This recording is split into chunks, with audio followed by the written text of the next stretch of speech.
You ask Tiger to solve. This deals with linear equations with one unknown. The final result is x equals 41. Let's solve it step by step.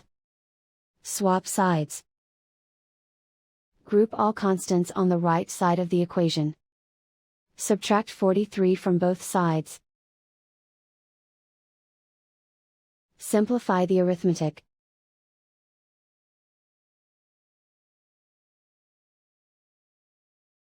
Isolate the k.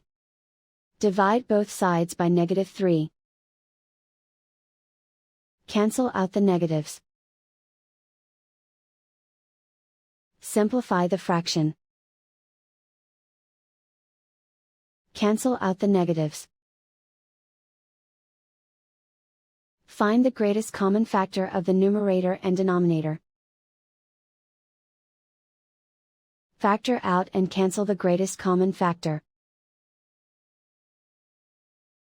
And so the final result is x equals 41.